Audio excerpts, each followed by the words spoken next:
പരമേശൻ പാർവതി താനുമായി കൈലാസമാമല തന്മുകളിൽ ഒന്നിച്ചു ബാലകന്മാരുമായി ഓരോരോ ലീലകൾ കൊണ്ടുവസിക്കും കാലം. അന്നൊരു വിദ്യാധരനും നേരത്ത് കദളിപ്പഴക്കുല കാഴ്ച വെച്ചു. കദളിപ്പഴം കണ്ടിട്ടുണ്ണികളെല്ലാരും തമ്മിൽ പറഞ്ഞു പിണങ്ങും നേരം. അന്നേരം നാഥനരം ചെയ്തു വല്ലവേ നിങ്ങൾ പറഞ്ഞു പിണങ്ങ വേണ്ട.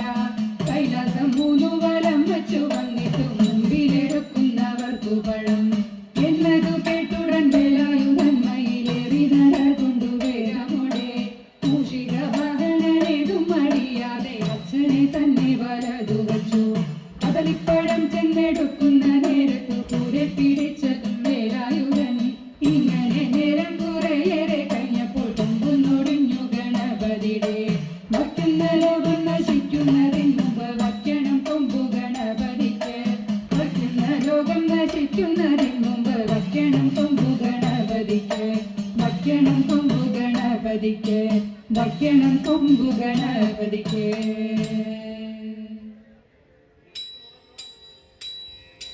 തെയ്യത്താദിത്തി താരാദിത്തേ ദഗദേതോ. തെയ്യത്താദിത്തി താരാദിത്തേ ദഗദേതോ. വൃഷ്ണി വംശജാതനായ കൃഷ്ണനും അങ്ങെഴുന്നള്ളി വിഷ്ണു തന്നോടരുൾ ചെയ്തു കരുണയോടെ. തദൈത ധന്യശീല വരാമിന്റെ ഭിന്നത കുറച്ചിതു. സന്യസിച്ച കാര്യമിന്നു സഫലമായി. തദൈത തെയ്യത്താദിത്തി താരാദിത്തേ ദഗദേതോ.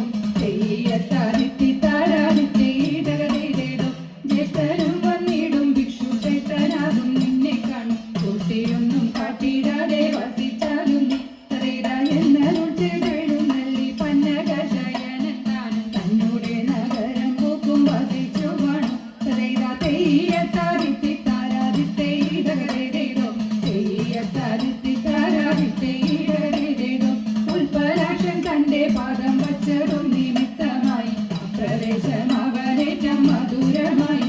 തദൈത പഞ്ചബാണ ദേവതയ മാധവിയെ ചിന്തിച്ചു ചഞ്ചല മനസനായി വസിച്ചു പാത്രൻ. തദൈത തെയ്യത്താദിത്തി താരാദിത്തേ ദഗദേതോ. തെയ്യത്താദിത്തി താരാദിത്തേ ദഗദേതോ. ഇത്തൈ ദഗദേതോ.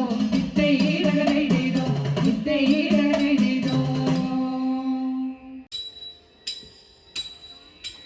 സംഗമേശ സംഗമേശ സംഗമേശ മംഗളം.